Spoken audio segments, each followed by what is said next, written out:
Bienvenidas a su canal Sinceramente Apasionadas. Les habla Alfonsina. Continuamos con este magnífico libro de Jane Austen, que de verdad, chicas, está en un punto que yo de verdad que quiero cortar cabezas. Sí, porque yo lo intuía, creo que todas lo intuíamos, que Willoughby iba a ser perdónenme la expresión, el desgraciado de esta novela.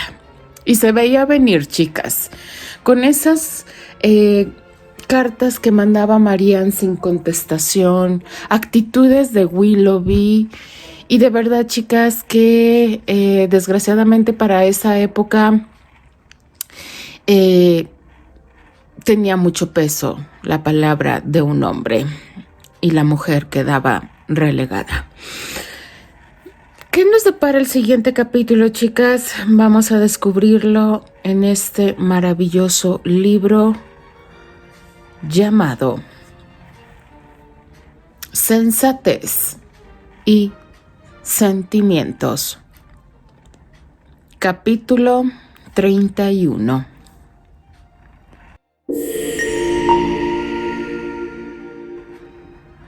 Tras una noche en que había dormido más de lo esperado, Marianne despertó a la mañana siguiente para encontrarse sabiéndose tan desdichada como cuando había cerrado los ojos. Elinor la animó cuanto pudo a hablar de lo que sentía, y antes de que le estuviera listo el desayuno, había recorrido el asunto una y otra vez. Elinor, sin alterar la tranquila certeza y afectuosos consejos, y Marianne manteniéndose la exacerbación de sus emociones y cambiando una y otra vez sus opiniones. A ratos creía a Willoughby tan desdichado e inocente como ella, y en otros se desconsolaba ante la posibilidad de absorberlo. En un momento le eran absolutamente indiferentes los comentarios del mundo. Al siguiente se retiraría de él para siempre y luego iba a resistirlo con toda su fuerza. En una cosa, sin embargo, permanecía constante al tratarse ese punto, en evitar, siempre que fuera posible, la presencia de la señora Jennings, y en su decisión de mantenerse en absoluto silencio cuando se viera obligada a soportarla. Su corazón se rehusaba a creer que la señora Jennings pudiera participar en su dolor con alguna compasión. No puede ser, exclamó. Ella es incapaz de sentir. Su afabilidad no es conmiseración, su buen carácter no es ternura. Todo lo que le interesa es chismorrear, y solo le agrado porque le doy material para hacerlo. Elinor no necesitaba escuchar esto para saber cuántas injusticias podía cometer su hermana, arrastrada por el irritante refinamiento de su propia mente cuando se trataba de opinar sobre los demás, y la excesiva importancia que atribuía a las delicadezas propias de una gran sensibilidad y al donaire de los modales cultivados.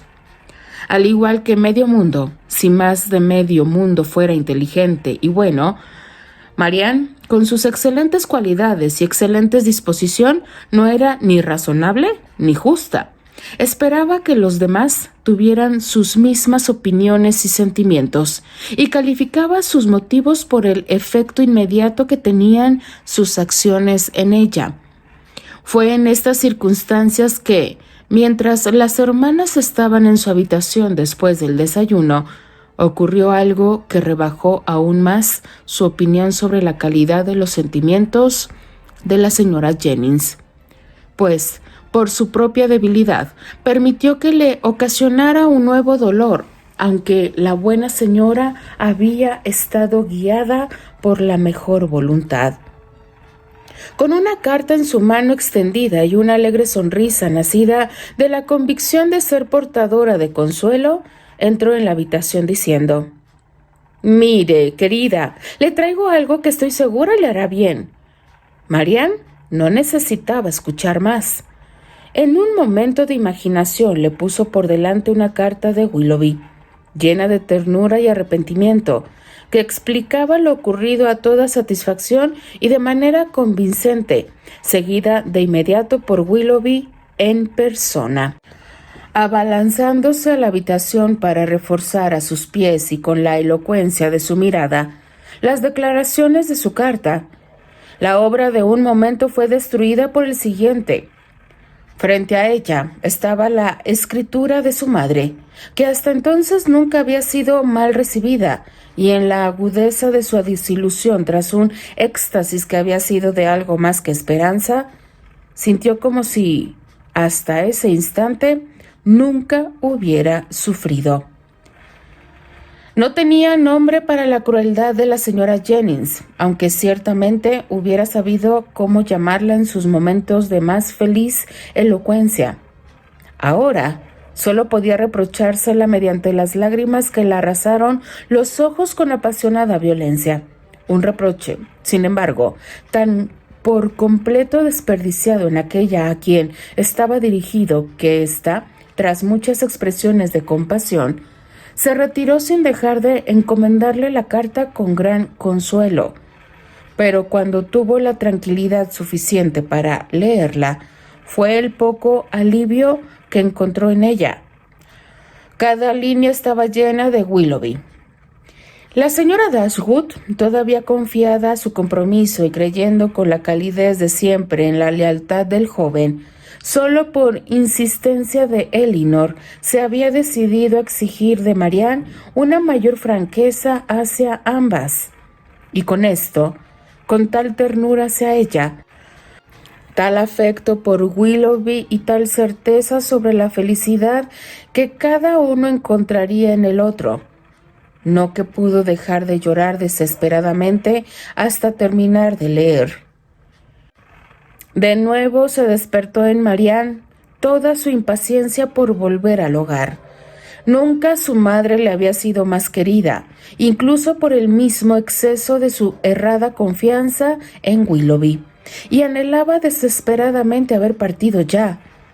Elinor, incapaz de decidir por sí misma qué sería mejor para Marianne, si estar en Londres o en Barton, no le ofreció otro consuelo que la recomendación de paciencia hasta que conocieran los deseos de su madre, y finalmente logró que su hermana accediera a esperar hasta saberlo. La señora Jennings salió más temprano que de costumbre, pues no podía quedarse tranquila hasta que los Middleton y los Palmer pudieran lamentarse tanto como ella, y rehusando terminantemente el ofrecimiento de Elinor de acompañarla, salió sola durante el resto de la mañana. Elinor, con el corazón abatido, consciente del dolor que iba a causar y dándose cuenta por la carta a Marianne el escaso éxito que había tenido en preparar a su madre, se sentó a escribirle relatándole lo ocurrido y a pedirle que las guiara en lo que ahora debían hacer. Marianne, entretanto, que había acudido a la sala al salir la señora Jennings, se mantuvo inmóvil junto a la mesa donde Elinor escribía, observando cómo avanzaba su pluma, lamentando la dureza de su tarea y lamentando con más afecto aún el efecto que tendría en su madre. Llevaban en esto cerca de un cuarto de hora cuando Marianne, cuyos nervios no soportaban en ese momento ningún ruido repentino, se sobresaltó al escuchar un golpe en la puerta. «¿Quién puede ser?», exclamó Elinor, y tan temprano pensaba que estábamos a salvo.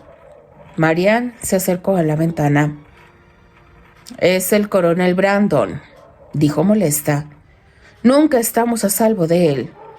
Como la señora Jennings está afuera, no va a entrar». «Yo no confiaría en eso», retirándose a su habitación. «Un hombre que no sabe qué hacer con su tiempo no tiene conciencia alguna de su intromisión en el de los demás».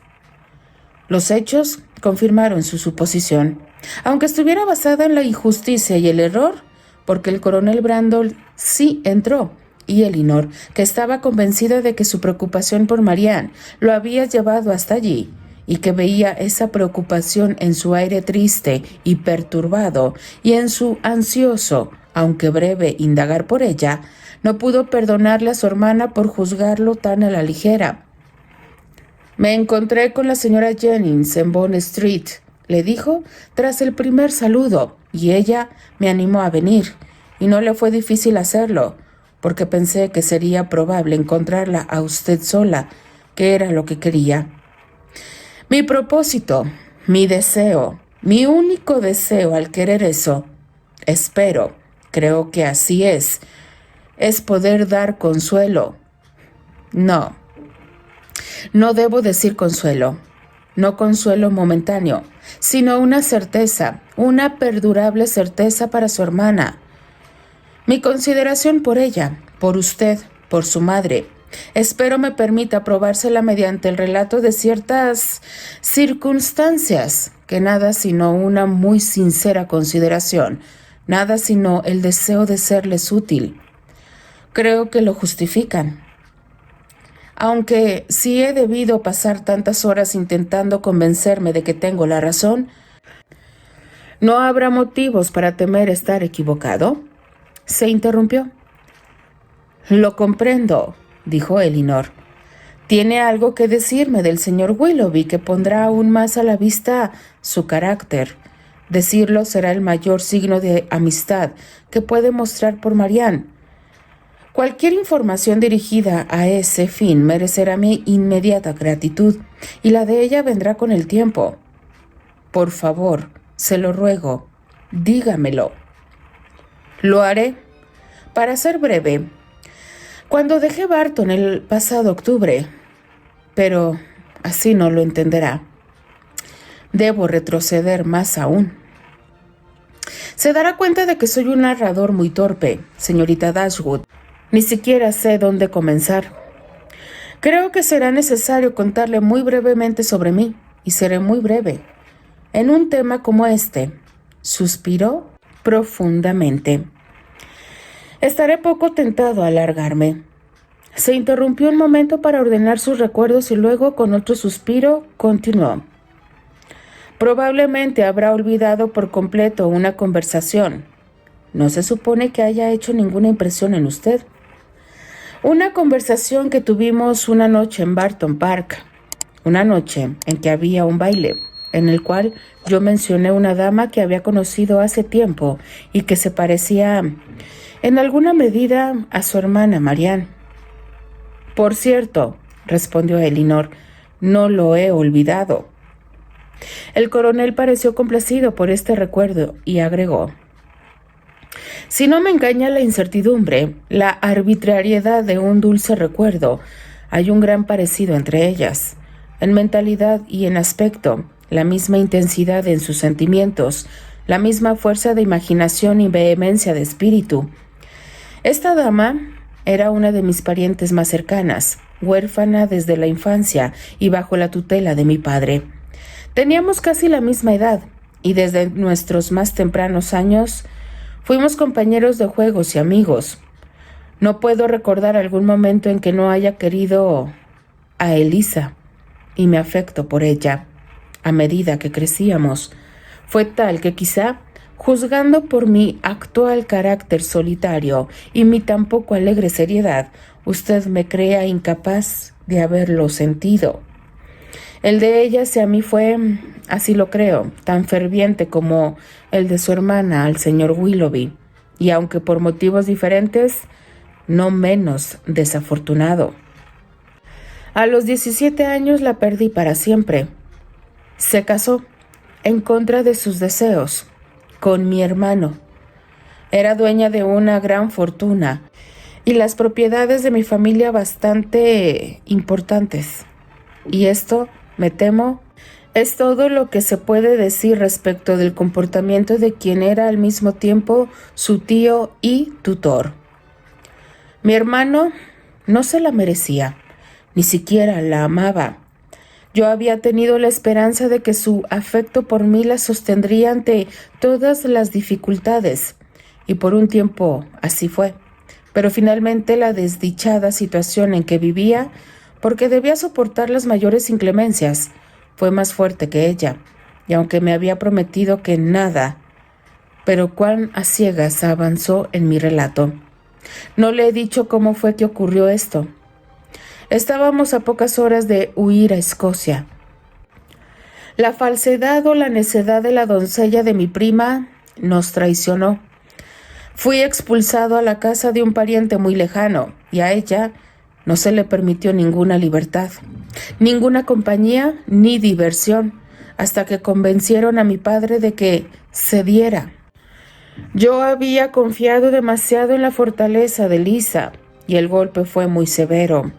Pero si su matrimonio hubiese sido feliz, joven como era yo en ese entonces, en unos pocos meses habría terminado aceptándolo, o al menos no tendría que lamentarlo ahora. Pero no fue ese el caso. Mi hermano no tenía consideración alguna por ella. Sus diversiones no eran las correctas y desde un comienzo la trató de manera inclemente. La consecuencia de esto sobre una mente tan joven, tan vivaz, tan falta de experiencia como la de la señora Brandon, no fue sino la esperada. Al comienzo se resignó a la desdicha de su situación, y ésta hubiera sido feliz si ella no hubiera dedicado su vida a vencer el pesar que le ocasionaba mi recuerdo. Pero puede extrañarnos que con tal marido que empujaba la infidelidad y sin un amigo que la aconsejara o la frenara, porque mi padre solo vivió algunos meses más después de que se casaron y yo estaba con mi regimiento en las Indias Orientales, ¿ella haya caído? Si yo me hubiera quedado en Inglaterra, quizá, pero mi intención era procurar la felicidad de ambos, alejándome de ella durante algunos años, y con el tal propósito había obtenido mi traslado. El golpe que su matrimonio significó para mí, continuó con voz agitada, no fue nada, fue algo trivial. Si se lo compara con lo que sentí cuando, más o menos 2 años después, supe de su divorcio, fue esa la causa de esa melancolía, incluso ahora el recuerdo de lo que sufrí. Sin poder seguir hablando, se levantó precipitadamente y se dedicó a dar vueltas durante algunos minutos por la habitación. Elinor, afectada por su relato y aún más por su congoja, tampoco pudo decir palabra. Él vio su aflicción y acercándosela tomó una de sus manos entre las suyas, la oprimió y besó con agradecido respeto. Unos pocos minutos más de silencioso esfuerzo le permitieron seguir con una cierta compostura. Transcurrieron unos 3 años después de este desdichado periodo, antes de que yo volviera a Inglaterra. Mi primera preocupación cuando llegué, por supuesto, fue buscarla, pero la búsqueda fue tan infructuosa como triste. No pude rastrear sus pasos más allá del primero que la sedujo, y todo hacía temer que se había alejado de él solo para hundirse más profundamente en una vida de pecado. Su asignación legal no se correspondía con su fortuna, ni era suficiente para subsistir con algún bienestar, y supe por mi hermano que algunos meses atrás le había dado poder a otra persona para recibirla. Él se imaginaba, y tranquilamente podía imaginárselo, que el derroche y la consecuente angustia la había obligado a disponer de su dinero para solucionar algún problema urgente. Finalmente, sin embargo, y cuando habían transcurrido 6 meses desde mi llegada a Inglaterra, pude encontrarla. El interés por un antiguo criado que, después de haber dejado mi servicio, había caído en desgracia, me indujo a visitarlo en un lugar de detención donde lo habían recluido por deudas, y allí, en el mismo lugar, en igual reclusión, se encontraba mi infortunada hermana, tan cambiada, tan deslucida, desgastada por todo tipo de sufrimientos. A duras penas podía creer que la triste y enferma figura que tenía frente a mí fuera lo que quedaba de la adorable, floreciente, saludable muchacha de quien alguna vez había estado prendado. Cuánto dolor hube de soportar al verla así. pero no tengo derecho a herir sus sentimientos al intentar describirlo.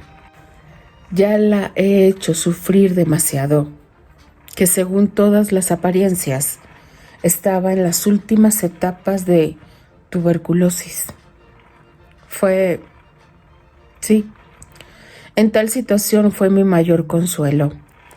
Nada podía hacer ya la vida por ella, más allá de darle tiempo para mejor prepararse a morir, y eso se le concedió. Vi que tuviera un alojamiento confortable y con la atención necesaria. La visité a diario durante el resto de su corta vida. Estuve a su lado en sus últimos momentos. Nuevamente se detuvo, intentando recobrarse, y Elinor dio salida a sus sentimientos a través de una tierna exclamación de desconsuelo por el destino de su infortunado amigo. «Espero que su hermana no se ofenderá», dijo, «por la semejanza que he imaginado entre ella y mi pobre infortunada pariente. El destino y la fortuna que les tocó en suerte no pueden ser iguales, y si la dulce disposición natural de una hubiera sido vigilada por alguien más firme, o hubiera tenido un matrimonio más feliz, habría llegado a ser todo lo que usted alcanzara a ver que la otra será. Pero, ¿a qué nos lleva todo esto? Creo haberla angustiado por nada». Señorita Dashwood, un tema como este, silenciado durante 14 años. Es peligroso incluso tocarlo. Tengo que concentrarme, ser más conciso. Elisa dejó a mi cuidado a su única hija, una niñita por ese entonces de 3 años de edad, el fruto de su primera relación culpable. Ella amaba a esa niña y siempre la había mantenido a su lado. Fue su tesoro más valioso y preciado el que me encomendó, y gustoso me habría hecho cargo de ella en el más estricto sentido, cuidando yo mismo de su educación si nuestras situaciones lo hubieran permitido, pero yo no tenía familia ni hogar, y así mi pequeña Elisa fue enviada a un colegio. La iba a ver allí cada vez que podía, y tras la muerte de mi hermano, que ocurrió alrededor de 5 años atrás, dejándome en posesión de los bienes de la familia, ella me visitaba con bastante frecuencia en Delaford. Yo la llamaba una pariente lejana, pero estoy muy consciente de que, en general, se ha puesto que relación es mucho más cercana. Hace ya 3 años, acababa de cumplir los 14, que la saqué del colegio y la puse al cuidado de una mujer muy respetable, residente en Dorsetshire, que tenía a su cargo 4 o 5 otras niñas de aproximadamente la misma edad. Y durante 2 años, todo me hacía sentirme muy satisfecho con su situación. Pero en febrero pasado, hace casi 1 año, de improviso desapareció. Yo la había autorizado, imprudentemente como después se ha visto, obedeciendo a sus ardientes deseos, para que fuera a Bath con una de sus amiguitas, cuyo padre se encontraba allí por motivos de salud. Yo conocía su reputación como un buen hombre y tenía buena opinión de su hija, mejor de la que se merecía, pues ella, obstinándose en el más desatinado sigilo, se negó a decir nada, a dar ninguna pista, aunque obviamente estaba al tanto de todo. Creo que él, su padre, un hombre bien intencionado pero no muy perspicaz, era realmente incapaz de dar información alguna, pues había estado casi siempre recluido en la casa, mientras las niñas correteaban por la ciudad estableciendo relaciones con quienes se les daba la gana, y él intentó convencerme, tanto como le estaba a él, de que su hija nada tenía que ver en el asunto. En pocas palabras, no pude averiguar nada sino que había ido. Durante 8 largos meses todo lo demás quedó sujeto a meras conjeturas. Es de imaginar lo que pensé, lo que temía y también lo que sufrí. ¡Santo Dios!, exclamó Elinor. ¿Será posible? ¿Podría ser que Willoughby? Las primeras noticias que tuve de ella, continuó el coronel, Me llegaron en una carta que ella misma me envió en octubre pasado. Me la remitieron desde Delaford y la recibí esa misma mañana en que pensábamos ir de excursión a Whitwell. Y esa fue la razón de mi tan repentina partida de Barton, que con toda seguridad en ese momento debe haber extrañado a todos y que, según creo, ofendió a algunos. Poco podía imaginar el señor Willoughby, me parece, cuando con su mirada me reprochó la falta de cortesía en que yo habría incurrido al arruinar el paseo, que me solicitaban para prestar ayuda a alguien a quien él había llevado a la miseria e infelicidad. Pero si lo hubiera sabido, ¿de qué habría servido? ¿Habría estado menos alegre o sido menos feliz con las sonrisas de su hermana? No, ya había hecho aquello que ningún hombre capaz de alguna compasión haría. Había abandonado a la niña cuya juventud e inocencia había seducido, dejándola en una situación de máxima aflicción, sin un hogar respetable, sin ayuda, sin amigos, sin saber dónde encontrarlo. La había abandonado, con la promesa de volver. Ni escribió, ni volvió, ni la auxilió. ¡Qué inconcebible!, exclamó Elinor. Ahora puede ver por qué es su carácter derrochador, licencioso, y peor aún que eso. Sabiéndolo, como yo lo he sabido desde hace ya muchas semanas, imagínese lo que debo haber sentido al ver a su hermana tan afecta a él como siempre, y cuando se me aseguró que iba a casarse con él. Imagínese lo que habré sentido pensando en todas ustedes. Cuando vine a verla la semana pasada y la encontré sola, estaba decidido a saber la verdad, aunque aún indeciso en cuanto a qué hacer cuando la supiera. Mi comportamiento debe haberle extrañado, pero ahora lo entenderá. Tener que verlas a todas ustedes engañadas en esa forma, ver a su hermana. Pero, ¿qué podía hacer? No tenía esperanza alguna de intervenir con éxito, y en ocasiones pensaba que su hermana aún podía mantener suficiente influencia sobre él para recuperarlo. Pero tras un trato tan ignominioso, ¿quién sabe cuáles serían sus intenciones hacia ella? Cualesquiera hayan sido, sin embargo, puede que ahora ella se sienta agradecida de su situación. Y sin duda más adelante lo estará, cuando la compare con la de mi pobre Lisa, cuando piense en la situación miserable y desesperada de esta pobre niña, y se la imagine con un afecto tan fuerte por él, tan fuerte como el de que ella misma le tiene, y con un espíritu atormentado por las autorrecriminaciones que la acompañarán durante toda su vida. Con toda seguridad, esta comparación le servirá de algo. Sentirá que sus propios sufrimientos no son nada, no provienen de una mala conducta y no pueden traerle desgracia. Al contrario, deberían hacer que en cada uno de sus amigos aumente la amistad hacia ella, la preocupación por su desdicha y el respeto por la entereza que subyace a ella deberán reforzar todos los afectos. Utilice, sin embargo, su propia discreción para comunicarle lo que le he contado. Usted debe saber mejor qué efecto tendrá, y si no hubiera creído muy seriamente y desde el fondo de mi corazón que hubiera serle de alguna utilidad, que pudiera aliviar sus padecimientos, no me habría permitido perturbarla con este relato de las aflicciones que ha debido sufrir mi familia. Una narración con la cual podría sospecharse que intento enaltecerme a costa de los demás.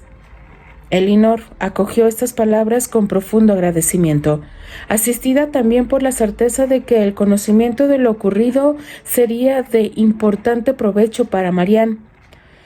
Para mí han sido más dolorosos, dijo, los esfuerzos de Marianne por liberarlo de toda culpa que ninguna otra cosa, porque eso la altera más de lo que puede hacer una cabal convicción de su indignidad. Aunque al principio sufra mucho, estoy segura de que muy pronto encontrará alivio. Usted continuó. ¿Ha visto al señor Willoughby desde que lo dejó en Barton? Sí, replicó él gravemente. Una vez.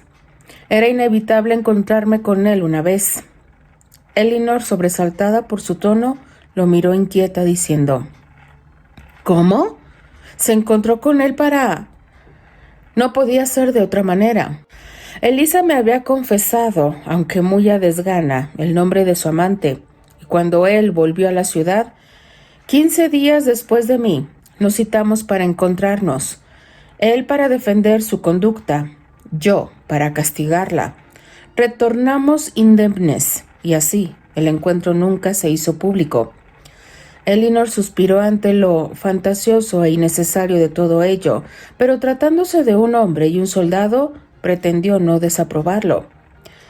Esa es, dijo el coronel Brandol tras una pausa, la desdichada semejanza entre el destino de la madre y el de la hija.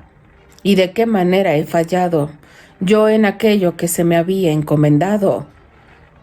¿Todavía está ella en la ciudad? No. Tan pronto se recuperó del parto, puesto que la encontré próxima a dar a luz, la llevé a ella y a su hijo al campo, y allí permanece hasta hoy. Al poco rato, pensando que estaba impidiendo a Elinor acompañar a su hermana, el coronel dio término a su visita, tras volver a recibir de ella el más sentido agradecimiento y dejarla llena de piedad y afecto por él. Miren, chicas, estoy con el coraje atravesado, de verdad. Yo no sé qué está pensando Marianne. Obviamente el amor la ciega, pero en la época en la que estaban ellos, de verdad, esto es inaudito. Esto es que, pero desgraciadamente en aquella época valía más la palabra de un hombre, los hechos de un hombre, y si es infiel o no era infiel, no importaba. Ahí la mujer estaba totalmente desterrada. Denle like a la narración, déjenme sus maravillosos comentarios. Yo simplemente me despido. Les habla Alfonsina, la chica de los labios rojos, y de parte de las apasionadas.